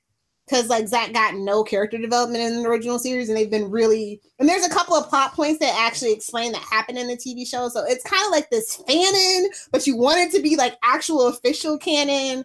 And after that terrible freaking movie that they did, this just hit the spot for me. So the movie wasn't good. It wasn't for me. Like, I don't know why they made Mighty Morphin Power Rangers for like 12-year-olds, because 12-year-olds aren't into that. They aren't into like Voltron and Thundercats. They're into like other stuff. But they're into like Ghost in the Shell and stuff like that. Didn't start like overseas, or no? They take footage from overseas, right? Maybe they're so the original Japanese show, they would take the fight montage stuff, and actually, I think what was it, like season 2 or 3? They actually, because it became so popular, they paid them to just make footage for that show. And then it got too expensive, so they went back to just doing a regular number amount of episodes using the Japanese footage. Yeah. Yeah. And yeah. But and yeah, I am so impressed with me. this. It's really good. Yeah. The artwork is amazing. The colors is just it's just so crisp and sharp. Perfect book this week. It's my favorite book this week. Sorry, That's Action good. Comics with your B+ average. Oh, we never told Charlie. Charlie, do you know what retcon Bendis has introduced to the Superman mythos? He probably saw it on Twitter. They spoiled it all over. haven't read any Superman news. Well, they really haven't gone. They really haven't gone into detail yet because it's going to come in Man of Steel. And it was one of the original. It was like the last short story in Action Comics, but I guess the destruction of Krypton was caused by some alien guy. And Jor-El knew. Jor-El. Leave Krypton alone, okay? Like, I'm so sick of them retconning Krypton. The only thing I want for, if they're going to retcon anything with Krypton, I want the Green Lanterns to be the villain. Who did not allow the Kryptonians to leave because they knew Kryptonian genetics were too dangerous to get out into the universe. That's what I want for that, because that makes sense that, that the Kryptonians couldn't leave. Well, Byrne even had the theory that they were like bonded to the planet, then they physically couldn't leave. They would die if they like left the planet. That's why he was in the Yeah. Well, I mean, there's lots of neat ways you could do it, but I really just leave Krypton alone. No one cares about Krypton. He has left, and we should leave it behind as well. Yep, Bendis. Kryptonite is their legacy. That's what he should have done. I agree, Phil, but I will never let it go. I said my favorite. No, I meant thing about Krypton is them destroying themselves and then sending their best hope out into the universe. That's just let that. That's always a good one too. They stole that from Greatest American Hero, but yeah. Yeah, because that is actually the plot of Greatest American Hero in the final season when they actually meet the alien. The alien's like, "What do you mean you lost the instruction manual?" And then they lose it again. My childhood. Yes, and they're rebooting that. They're gonna do the Greatest American Hero with a lady. Well, that was the original reboot idea. They were gonna bring it back. Yeah, they were gonna have a new woman get the suit and. And that, so they're just taking the original continuation of the story and they're going to do Greatest American Hero, which is fine by me. They better keep the theme song. I was just saying with the lady, because of course that's how you reboot it. That's the best part of this. I was going to say yes. I don't. Reminds me of the Seinfeld episode. I totally, if I still had a voicemail machine, like an actual message machine, I would totally have that on there. Oh, okay. You actually can sing into your voicemail. You actually can record a message. I don't want to do that. That's corny now, though, is what I'm saying. If they had it as a callback tone, you know how when you call somebody and you can get the tone, I would do that. Would it be easier if me or Charlie did it for you? Believe it or not, Lilith isn't at home. Where could she be? Yeah, it's perfect for me. Where could she be? Yes. Reading comics I'm or sure. she's drunk. You used to tell me you used to like create your own ringtones. You're telling me you can't create. But you can't do the callback tone, which is like you have to do it through your cell phone provider. And I don't think they have Greatest American Hero as a choice for that. But you know what? I am gonna call. Who is it? It's Virgin Mobile Canada that I use up here. So I'm gonna call them and see if they can do that for me. Yes. So you know what? I look into it. You might even be able to design your own. Me and Phil sing the song, and you can actually. If I could design my own, this will be a game changer. I'm coming for you, Virgin Mobile Canada. Okay. Anyway, Charlie, what was the best comic book you read this week, Charlie? I only read one comic book this week, which was the latest Avengers. The penultimate issue of this. Yeah, the penultimate. Yeah. A little too Deus Ex Machina for me. And they were like, all we need is just to rally the troops. It's like, no. Is it a hope situation, really? That's well, what's going to I guess because what happens is, Wanda says a spell to make everybody Deus Ex Machina. I think it's like, but we just said a whole thing about magic has a cost. What is the cost of the Avengers for doing this? It's been kind of like disappointing since that whole Voyager reveal that it's just the Grandmaster's daughter. It's like because they're building up, it's like, it's gonna be a big conspiracy. It's like, oh, the Grandmaster's daughter. Oh. Yeah, well, it's like finding out Tony Stark. Did Bendis write this? Yeah, it is the Tony Stark's real parents, two people you never heard of, level reveal. If you're gonna do so all writers in the future, if you want to do a big reveal, have it call back to something. When they did Secret Invasion, apparently the guy who did Secret Invasion was like putting things into stuff for like years beforehand. Hey now, where he was saying, who did Secret Invasion? Was that Ben? Okay. Anyway, but the point is that, these things, they take time, they evolve, and you want to call back to something. The best thing in the world is when a comic nerd writer notices, oh wow, that's weird that newspaper's in that scene, that there's that guy reading that newspaper. You know what? He's going to be my next big villain. I'm going to say that every time you saw a guy reading a newspaper, he's been following them around for like centuries, That is when you do something that is completely weird and unusual, but to say, no, I was always there behind you. And, that's it was Uncle Ben and he was evil the whole time. I'm telling you. That will be great. When the writers take that and make that the story, the problem is then that where do you go from there? So I felt it was a little Deus Ex Machina. You can't do the Uncle Ben thing, Lilith, because then all the fanboys get outraged and be like, you're killing Spider-Man and his legacy. Well, Spider-Man's legacy needs to die. They need to refreshen it. I'm just saying. Yeah. Jor-El has come back to life and been evil so many times. It doesn't hurt your legacy because it doesn't matter where you came from. Because he's not really. He's gonna be like the Red Skull with a freaking Uncle Ben mask. Okay, are you happy? Okay, no, but here's the thing. And you know what? Here's why that would be great. Dr. Manhattan made Jor-El evil because he was already evil. Right now, as I've always said, Parker wants to be a villain.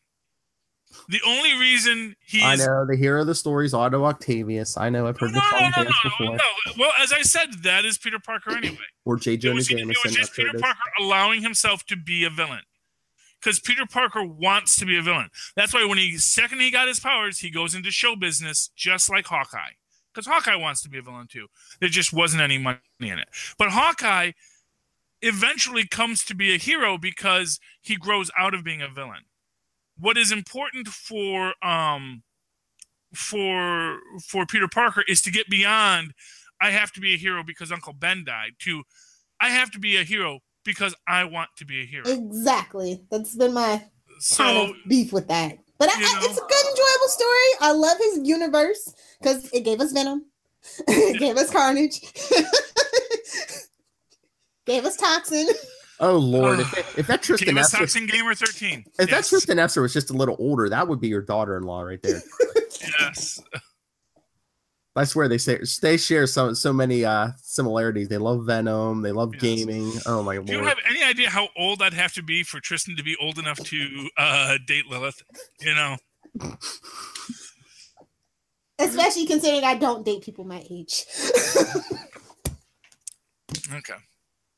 Well, and then goodness, yeah, I wouldn't even be on this thing. I'd be like, "What this newfangled is computers? I don't know." What's that Family Guy bit? Your grandson. He's on Skype. He's in the computer. What's going on here?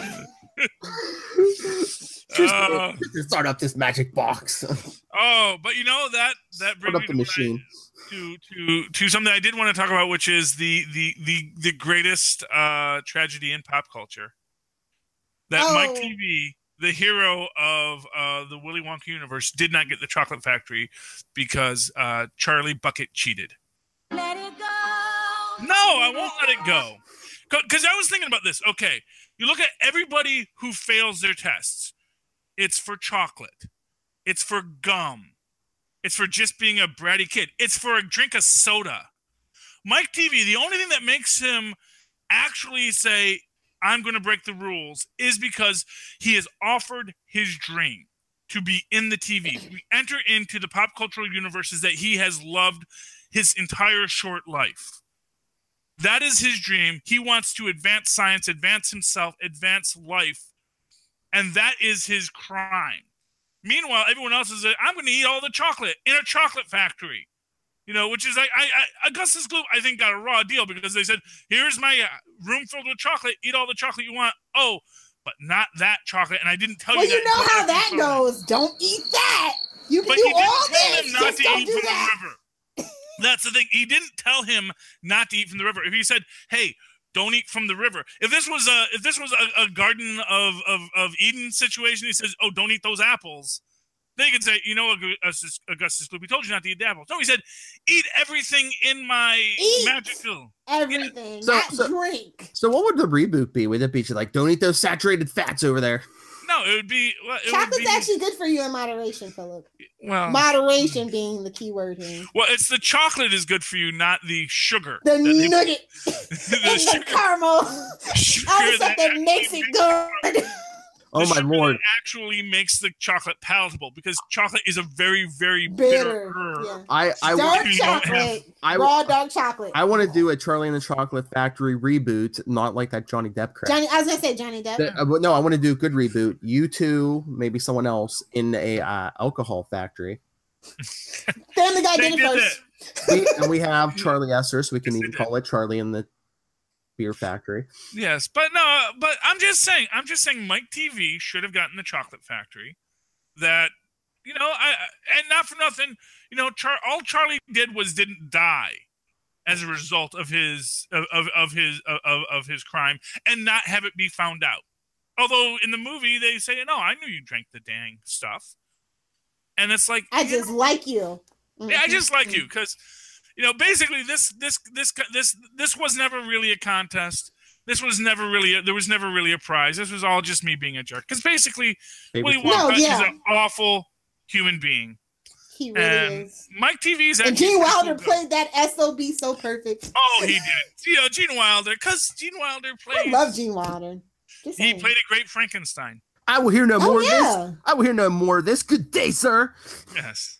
You know what, though? I was really outraged. I remember I was really young when I heard about the reboot because Will Friedle was actually from Boy Meets World. He plays Eric, the older son, and he also plays the voice of Terry in Batman Beyond. Mm-hmm. Yeah. And now he said, I am outraged about this, but if you're hiring, I'd love to be Willy Wonka. And that always kind of stuck in my head. And just Johnny Depp as Willy Wonka is about as bad as him being Tonto. I'm just saying. Lilith, you know who Will's doing the voice of now? Who? On the cartoon. No, I'm not on Teen Titans. You better not. No, it's on Teen Titans. Okay. No, it's Star-Lord on the Guardians of the Galaxy cartoon. I ain't watching that. Oh, he's love you. I was not pleased with his Star-Lord in the first couple episodes I saw. I felt his voice went too high for Star-Lord. Mm-hmm. He has a really high voice naturally. He does do a lot of great voice. That may be part of the joke about Chris Pratt. Pratt doing the deeper voice when he meets Thor. Says, why are you making your voice deeper? Wait, he did Kim Possible too. I want to say, who was he? Wasn't he Ron Stoppable? Yeah, he was Ron Stoppable. Oh, okay. Oh, that was a very interesting thing I was listening to on YouTube about whether or not. I guess I don't get the comics. whether oh, I want to talk Kim Possible for a minute, because I had a whole fan theory on Kim Possible. And whether or not she just hold on, we'll come back to you, Philip. Oh. We're talking. The grown-ups are talking, Philip. Okay, what was this about Kim Possible? Okay, so Federator did this thing where they were saying Kim Possible clearly has to have superpowers because of all the things she does in the cartoon. And my argument is no, it is not. She doesn't say she's ordinary. She says she's average. And they're comparing what she does in the cartoon to what that would be in real life. And fair enough. But you have to look at what other people in that universe can do. The fact that that Ron Stoppable, who is clearly meant to be average, follows along with her, suggests that actually what she does isn't that overwhelming physically for people of that universe. The fact that she has a rival who is just as athletic as a cheerleader as her, but just, semi-evil. And I'm not talking about Shigo. I'm talking about her actual... Bonnie. Yeah, I'm talking about Bonnie. Shows that, these leaps and these backflips and all these kind of things, these are not unusual for this universe, whether it's a lower center of lower gravity or just the nature of people who live in that city. She is average. So that's my big Kim Possible thing. Not that she is a basic average girl here to save the world. We just have to understand that in her world, everyone is that average is a little bit curved. It's like Krypton, where just everyone is Kryptonian, And just don't wear a cape to stand out, and you'll be all right. You won't get kicked off that cliff. Don't throw your butt off a cliff. They do not like that. They do not like that flair. No flourish. No red capes, man. Unlike Office, really. I'm bringing it back, Lilith. Unlike Office Space, they don't like the flare. You know what? Oh yeah, but I want a red. I still want a red line stapler, swing line stapler. Yeah, they started making them only because of that movie. Yes. They still like stapler. Yeah, well, there you go. I have a swing line. It's just not red. Where's my boyfriend? He's gonna get me one today. Lilith. I'm sure a red swing line stapler is not an overwhelming cost. I mean, I'm sure even with the Nerd Premium, it can't be more than $30. I just never remember to do it when I'm at Staples or what. They don't have Staples. Lilith, come back. Don't go full acid on me.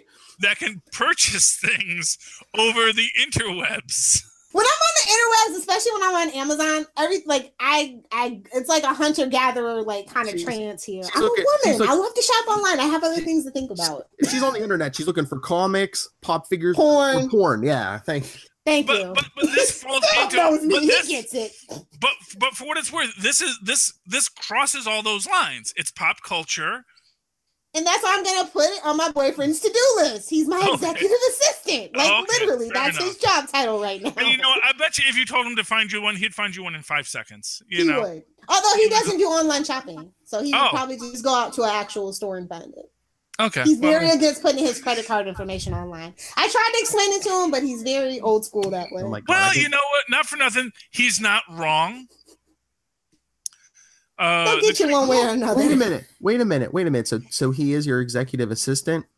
Yes. So you're sleeping with your assistant. Okay. Yes. That's only a problem if he slept his way to the top and he's proud of it, okay? Anyway, Philip, you said you wanted to talk about some comic books. I guess, but it's the next day, so I don't know if I can. Okay. Well, since Charlie did Marvel and you did something else, I will do DC Batman 45. Ooh. That's the best book? That's the best book you read this week? Oh yeah, Nightwing was crap this week. It was a fill-in. Tim Seeley, come home, damn it, come home. It was a fill-in, and the characterization wasn't there. It was him and Arsenal and Damian. Arsenal was back and it was poop? That's disappointing. I don't know. Everyone just seemed too whiny for me. No. Yeah. But no, Batman. It's a Robin book. But Charlie Esther. Batman 45. Just like Batman because Robin whines. Exactly. Right. The most meme thing in history. Batman 45, The Gift Part 1. Booster Gold. Is this the time traveling one? Yes. Remember Booster was in action not too long ago and told Superman you can't change time? Well, Booster Gold goes back in time and saves Bruce Wayne's parents. Of course. Because he's Booster Gold. He's like the Barry Allen. He's an idiot. And you know, but now why would he do that when he knows that's obviously going to be problematic for Bruce Wayne? And he just he was just telling people you can't change the timeline. So I mean, he's definitely. I am convinced Rip Hunter was supposed to be Booster Gold. Things are not. We got like a gun-toting Batman. You know who that is? Dick Grayson. Oh, Dick Grayson. Shut the front door. So that's why you like this episode, so why does Dick Grayson become Batman? Because his parents were still killed. They haven't gone into the details. Tim Drake, the third Robin, Charlie, is working some meaningless office job. Jason Todd selling tires. Of course he is. He's a mechanic. I like that touch. Yeah. Although he should have red hair. I'm kind of disappointed they didn't do that. So things are all nuts. You know, Dick Grayson almost kills Booster Gold. So Booster deserves it. Booster's like, I gotta get. Is Booster getting his own comic book or what? We need this. He needs to. You know what? They haven't introduced him in Blue Beetle. You know what this is? This is Booster Gold just having fun what ifing the universe. Because he just goes, changes time, says, oh, so that's how that would have played out. Okay. Then watch at the end he goes back and he kills. Of course he's gonna fix it. All right, he's gonna blow up Krypton. He's gonna kill his. Well, here's the thing. Parents. At the end of this, that's just gonna be his book. Is Booster Gold says, what would happen if I changed this? And he changes that just to see what happens. Oh, I don't like that. And he goes back and fixes it. And he you know, he goes and tells Bruce Wayne everything he did because he's like, this was supposed to be a wedding gift for you to see, you know, kind of doing like It's a Wonderful Life thing. Well, if he had his parents, he would not marry Catwoman. I'm just saying. I know. Well, that's what he's saying. That's what he's saying. He's like, that's an assumption. Well, he's telling them we're going to change everything back, and then you're going to see, even though you lost your parents, how much better life is and stuff. And don't ask me how this is. I guess the time machine is in Skeets, so Bruce Wayne destroys Skeets and says, "Of course, it's in Skeets. Hasn't it always been? Doesn't he use a time sphere half the time?" He used to, but then they made Skeet the thing. Well, just like Boom Tubes and Cyborg was in the suit. I don't know. So you know, and you know, Bruce Wayne destroys Skeets, and he says, "I'll have Alfred show you out." And yeah, I'm back to my party. So basically, Bruce Wayne is a privileged wastrel in this universe. Yeah. What do you mean this universe? Okay. Well, I mean, yes, he's privileged. Okay, yeah, he is a privileged wastrel. Hey, the big Charlie. game, he beats up on insane people. I still love him, but I can call it like I see it. At least when he's Batman, he's putting his money into something. He's not Batman in this timeline, and he's still not helping any orphans. Of course exactly, because that's how the Waynes make their money. Orphanariums. Get your orphans here, fresh, hot orphans. Don't go that. Phrasing. I'm actually just thinking about eating orphans. Sounds like stuff Lilith's watching online. Jeez. No, I have a Japanese flair. It's hentai, okay, and tentacles. Oh. Okay, I can see that. Oh, speaking of why she got an assistant with tentacles? You know they canceled Ash vs. Evil Dead. That's. Do you get that reference? Why tentacles leads to Ash vs. Evil Dead? And hentai? No. Oh, okay. It's from the actual in the first Evil Dead. That's actually a scene with the trees. I've never watched Evil Dead. I just like Bruce Campbell. He was amazing on Burn Notice. And he was amazing on everything he does. Army of Darkness. I love Bruce Campbell. I wish Bruce Campbell was in the. Did you ever watch the TV show? It's canceled now, but it's like 3 seasons. I know, that's what I was actually bringing up. Was that? Oh, that was my tie-in when you mentioned hentai. I was going to tie in. He was going to change the subject quickly. I was going to build off the subject to talk about, Ash vs. Evil Dead is over, and that's disappointing. But then again, I also haven't watched it yet, so not a single episode. Some fan you are, Charlie. I watched the first couple episodes, and then like everything else, I don't have time to. It was great. It was enjoyable. Honestly, I'm still trying. I still have to watch Black Lightning. Okay. Well, that's the horrible nature of this modern world. In the world of binge, I bet a lot of like good shows get canceled because people aren't watching. You know. Well, they've also changed the model of except for the big 3. They like CW. They live for you're watching on our streaming app. You're watching on our website. You are actually like clicking on that's how fans support now. It's more of a very direct. And I prefer it. Like, I would prefer just to be a Truman Show and just a little product placement in the back, take a little second out. Well, that's what Arrow is anyways, a Lenovo, Microsoft freaking product placement machine, but yeah, I digress. But and this is what we were talking about. This is why you need your cloaks and daggers, because you need to get your people to your site to see what it's on. And honestly, stars, I guess for them, they thought Ash vs. Evil Dead was going to be their eyeball magnet, and I guess it just didn't. Well, the thing is, they just keep fighting Power. Power is their biggest show, and I know 50 Cent is a pain. He's a prima donna to work with. I know, but that's what's putting eyeballs on your TV show. It's the best show on the network. You just got to lean into it and do what you can. Yeah, but well, not for nothing. And not to be obvious, but there's probably a reason they don't want to lean on Power, because they don't want to be. Yeah, because they did that for a while. Well, Showtime did that for a while too. Yeah. They had a lot of the like the popular like black movies. They made them into TV shows, and that kept them afloat for a while. And it's much like how the WB and UPN had a lot of black shows when it first started, and then it kind of. So yeah, it's a thing in TV. It definitely is. She moved out of the city and out to the suburbs, and I still miss Malcolm and Eddie. I really do. Well, Malcolm Jamal Warner was a fantastic actor who's not done anything since. Well, no, he has done a ton of stuff. It just hasn't stuck. Like, he did that show with Sherry Shepherd from The View called Sherry. He was also in a couple of movies in the background. I want him on Black Lightning, actually. I need to tweet Alil tomorrow. Hey, you need to get Malcolm Jamal Warner on there and do something. You know who I would actually like to see get more work is Jaleel White. Yes! He actually had a TV show on like YouTube or something. You know what it is? Is he wants to lean so far away from Urkel that he doesn't want to play. Like I think he could split the difference and be like a Geordie LaForge kind of character. Yes, he could be a brilliant guy and not be uber nerd, or even just weird creepy guy, although in this like you have to like kind of, as a black man, you kind of have to just roll with the punches in Hollywood kind of thing. And so if you don't want to do what they want to give you, you either create your own or you stay at home and flip burgers. Unfortunately, and he plays basketball. He's very good at basketball, as I understand. He's a good amateur basketball player. I guess he has enough money now. He can just play amateur basketball. Oh, he's living off those residuals. Don't get it twisted. No. Urkelos, he definitely has his Urkelos money.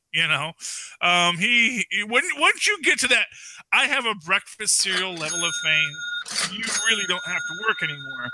And he does get to pick and choose his projects. I'm just saying, because he gets to pick and choose his projects, I think he probably could pick and choose some that are, because here's what I'm going to say there's a lot of movies that come across his desk, because he is still Jaleel White.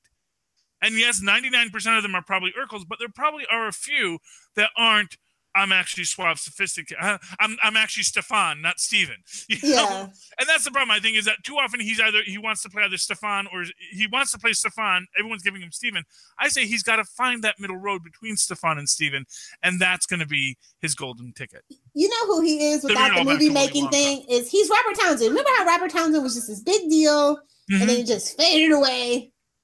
Robert Townsend faded away? Oh, yeah, he hasn't done anything since, The Parenthood, which was like 98 or 99 or 2000 at the very latest. Oh, I've not heard from him at all. You see, the problem is that was only like, I'm old enough that something that was like 10 years ago doesn't seem like that long ago to me. Dude, 2 years seems like forever ago to me, because things have just happened. I know, but it's like, because I loved his movies. I faded away. You know what? 30. Like, I can't believe I'm as old as Coming to America, because it's the 30th anniversary this year. Ah, yes. I thought you were over 30. Well, one. Yeah. Okay. But anyway, so Coming to America, that was a good one. Such a good movie. I really miss Eddie Murphy making movies on his own terms. I'm as old as the Christopher Reeve Superman movie. Poor thing. Okay. It's good to be old, though. You can be grouchy and nobody can judge you. Charlie, I was born in 1974. I have no idea what came out at that year. Although I do know I'm older than Star Wars. So I'm older than long, long ago in a galaxy far, far away. Are you guys going to go see the Han Solo movie? I'm thinking about it. I think we might. Yeah. I just want to go for Donald Glover. Like, I just want to support him. Everyone wants to go for it. They should have just called it Lando. I don't know why they're calling it He's getting a spin-off. We're going to do it. We're going to make it happen. They're going to make Lando. Well, at the end of the day, I'm sure Lando has a more interesting story. I don't know why people are, like, clamoring for Kenobi. because it's literally just going to be Kenobi in a cave. I mean, the best Kenobi's already gone, so beat it. Yeah. I don't know. Guys, I don't know what Kenobi's going to do for 20 years in that cave. Yeah, spin off Lando. Donald Glover has more time on his hands now that he's not doing the Deadpool animated. You know what? Oh gosh. You know what? The Lando, you could do an entire trilogy of Lando based around his rise to power in Cloud City. Mm-hmm. And you make it, Lando as this hustler hanging out with Solo, and then next he gets to Cloud City and he's got to make his bones and all the backroom deals you got to make with the Empire, man. And of course, all the nerds. You think you get to get this high in the Cloud City without getting your hands dirty? No way in hell, my friend. No way in hell. Or and all the Star Wars equivalent of hell is. And all the nerds want Darth Vader, so you can have Darth Vader show up towards the end. You can have Darth Vader be like, you can have him working with Darth Vader from the very start. That's the real beauty of it. Is him and Darth be like, I sense great things in you, Lando. So it's okay, man. I just got to make my bones. I am a professional criminal, like Han Solo, my best friend. And he'd sell me out just as quick as I'm going to sell him out eventually in 20 years. You watch. Because it's all about the game, man. It's all about building your empire. Gotta hustle those Star Wars. Although I will say, my boyfriend, as big a Star Wars fan as he is, he does not like the new stuff. He's just about as grouchy about it as I am, which surprises me because he's very quick to jump on these newfangled trends. Yeah, he doesn't want to lose his job. Wait, now when you say the new stuff, does he mean the like Rogue Ones, or does he mean and the Force Awakens, all that stuff? He's very much like me. The trilogy is the only Star Wars movies that matter and exist, and that way we can keep the books to be canon as well. So he's just waiting for the re-release of the Christmas episode. He actually likes that though, but he's a weirdo. I told you he likes the 100. He's a weirdo. It's okay. I let that slide. I actually had no problem with the Christmas special when it first came out. He was probably normal until he took too many blows to the head. No, his mom told me she dropped him on his head when he was a baby. I'm kidding. You know what? You can drop a baby once or twice. It really doesn't hurt him. Sorry, Tristan. Sorry, babies are designed to be literally. Babies are designed to be dropped. I mean, you don't want to throw them, but if they're wiggly and they're soft. Of course, they're designed to be. They're gonna get out, and then you're gonna drop them, and they're gonna fall, and they'll get a couple scrapes and bruises. Doors close. It happens. And the title. Yeah, you damn soft kids. And the title. Deal with it. They're supposed to be soft because that's what absorbs the shock. And the title of this episode shall be People's Exhibit A. It's good to know for future reference. Look, okay, here's what I'm going to say. There are people who hit their kids, and there's people who drop their kids. People who drop their kids aren't bad parents. They have wiggly kids.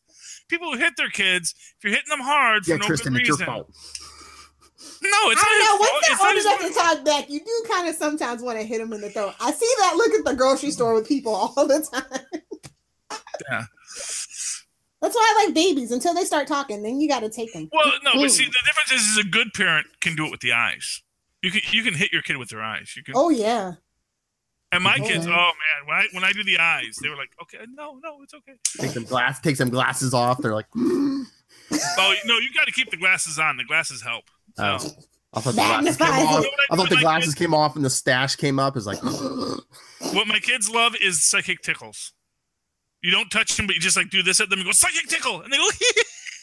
It works, man. You can interact with your kids that way. You just psychically do it, and I have no idea if it works, but I know that they react to it, and so. And on that note, psychic tickle. Try it with your kid. Try to psychic tickle him. Go up to him and go. You just point at him and see if he just starts going giggly. If it works, then you have superpowers. If not, then you're just a normal. Show me on the doll where the man psychically tickled you. Oh, did you like X-Men Go to Sleep, by the way? Oh, I thought it was an improvement, but it's still poop. The beginning of the wedding of Colossus and his child bride. Yes. Yeah, it's such an odd. She's choice. not a child anymore. And didn't he? She was when they met. Her. Yeah, but okay, but he was dead for a while, so maybe she caught up to him in age. Because do you age when you die? Hmm. So in the X-Men verse, I think you do. Yeah, because she aged. Or you're saying his age got stopped and hers didn't. Okay. Exactly. It's like it's your basic, It's like that. It's like when they made that girl on the soap opera marry her rapist. Like, come on. Stop. They never had sex. Who? Colossus and Kitty when she was underage. How do you know? Because they actually made a point of that in an X-Men book when. How long ago? It was during the Mutant Massacre. Oh, you're saying back then they didn't. Okay. Yeah, no, but maybe they've retconned it now that they're because kids today. Well, no, I'm saying these days they are, but back then they weren't sleeping together. Okay. Yeah, but back then they made us because she was talking to Magic. This is back before Magic was all demonized, and she was talking to her because she was like, "So do you like my brother?" And says, "I don't know." Dating an older man, that's basically the penultimate no. She says, "Well, then what's the ultimate no?" She says, "Oh, Logan." No. Giggity. Giggity is the ultimate no. So at least at that point in there, when she was still a young X-Men, they were not dating. The whole point of that they were married in the future was that they were old adults and they had gone through war together. And Peter's not that much older. It's just that it looks so much because he's like because when they first meet, he's like 18, she's 13. Just like that, which is like a 5-year age difference. Yeah, once you're in your 20s, it's not that bad. But yeah, exactly. Once they're both adults, it's actually it's a 5-year age. It's a little more than what's between me and my wife. There's about a 4-year age difference between me. That's a little hellfire math. Yeah. Yeah, Well, I mean, it's not uncommon that you will have about a 4-year or 5-year gap between you and your spouse. I'm with a younger woman. Yeah, well, a lot of people are, and there are a lot of women that are with older men, and a lot of men that are with older women. Well, they say 7 years is actually the perfect gap for men and women. Yeah, that sounds about right. Sure, I'll go along with it. So yeah, so it's not like he's, at the time, at least at the time of the canon, because they didn't even really date. They flirted. They didn't really date. Kelly, Phil's just being salacious just to get under your skin. No, it's you just take the bait. Because he wants the YouTube hits. That's what Phil wants. Exactly. He wants the YouTube hit. He wants to put in the big banner. Today we talk sex with Kitty Pryde. Child Bride of Colossus. Yeah. That's gonna be the title of this. Yeah, we all know. Will that get a lot of hits? Anyway. No, it's going to be Allison Mack sex cult. Oh, although actually, speaking of superhero sex, we didn't mention. Did we talk about Cassie Lang in Avengers last night? A little bit, and you were like, I don't care about that. Well, no, because I don't care about that. Because what I don't care about her being stature. Because you said she was going to be a teenager, and what I said was, if they're going to do time travel, they shouldn't do teenage Cassie Lang. They should do, and New Avengers. They should do a next with Stinger as the leader of the Avengers. With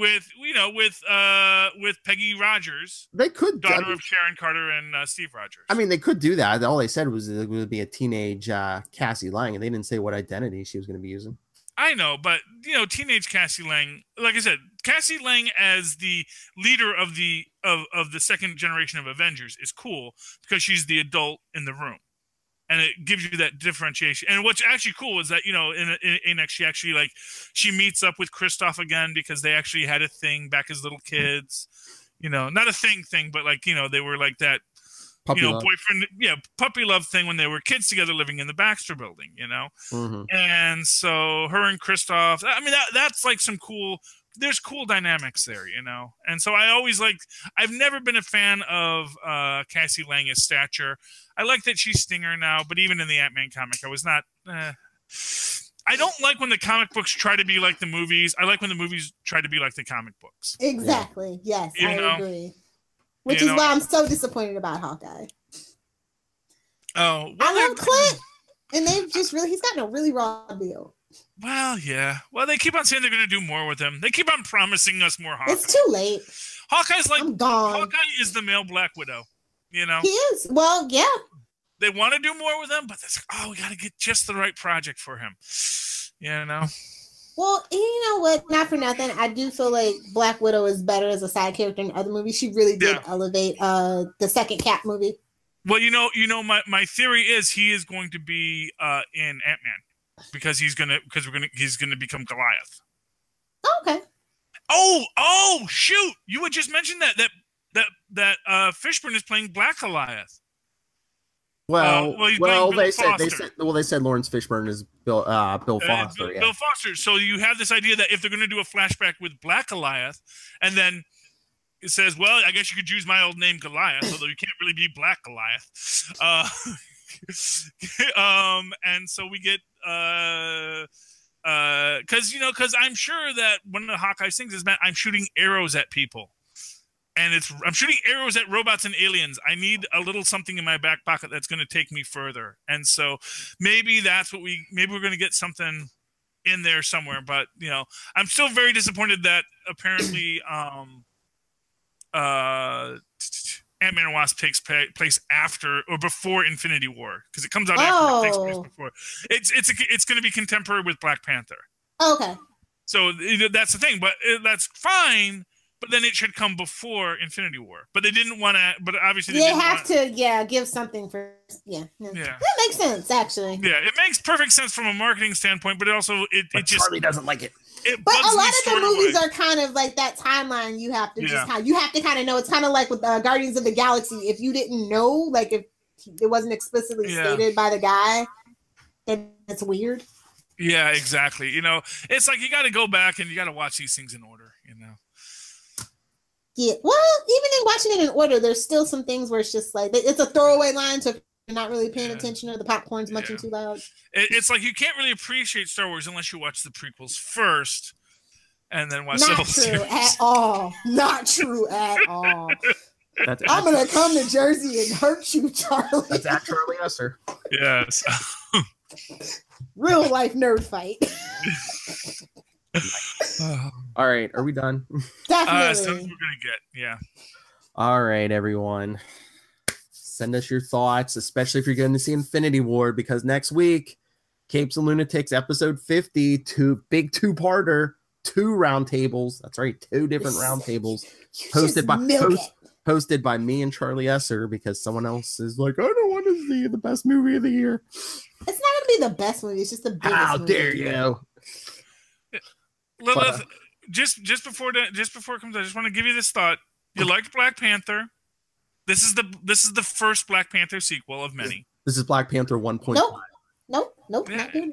Okay, but you're gonna get a lot of Shuri's huge in this. I can watch the clips on YouTube. You don't understand the power of YouTube, apparently. Well, I do understand the power of YouTube. I'm just saying. I don't need it in context of the story. Okay. I just need Black Panther. Okay, that's fine. Go look up Vic Hitler. I will. I'm totally going to do that. She's going to watch the porn parody. Oh, but Charlie, the name you're looking for, was it H.R. Geiger? Geiger!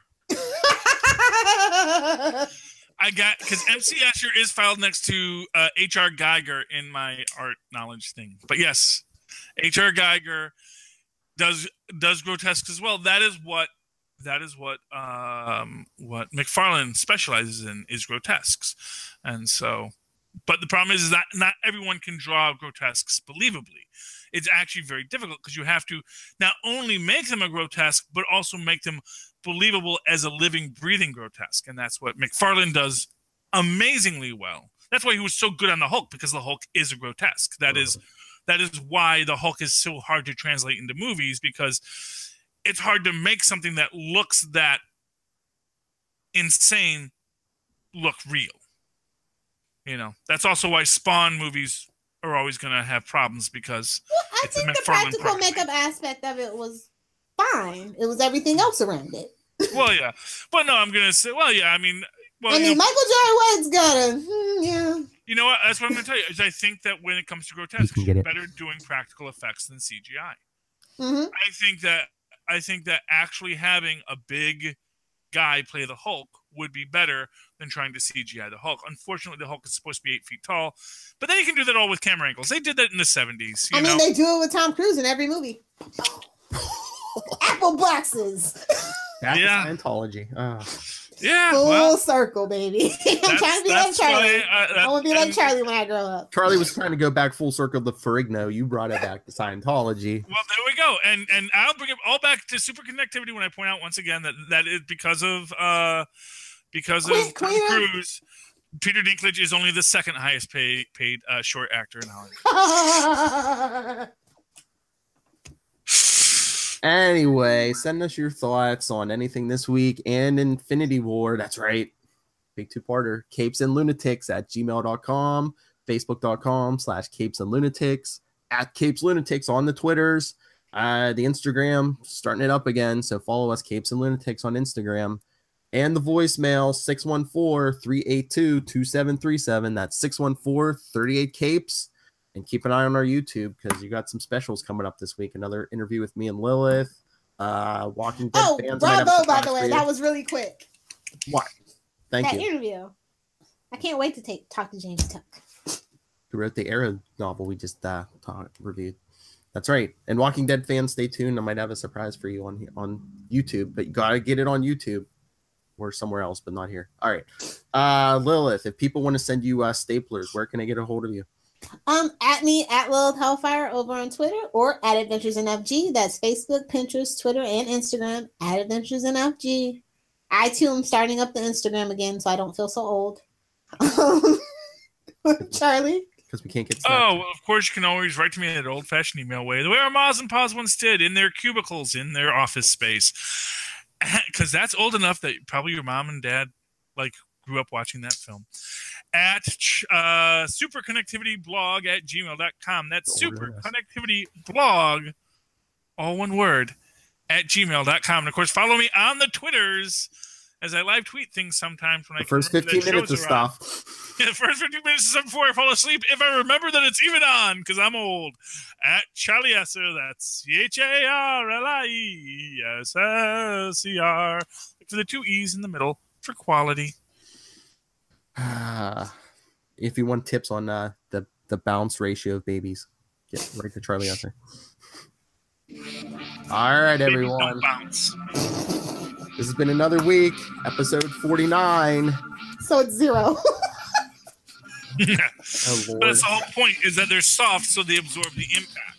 Anyway, we have been the Capes and the Lunatics. Remember, next week, big two-parter. The Infinity War's coming home, baby. Us Americans like the MCU. Canadians do too. Actually, I am a Canadian. Well, you're not living there now. See it. No, I don't live. It doesn't matter. He's an expatriate. I'm an expat. You have like 20 different hometowns. Canada, Detroit. Who knows? I'm not sure if I can vote in Canadian elections. I have to register. Probably get my social insurance card. Oh, 10 seconds. I'm going to tie it all back in. Oh, ready? Get to the chopper.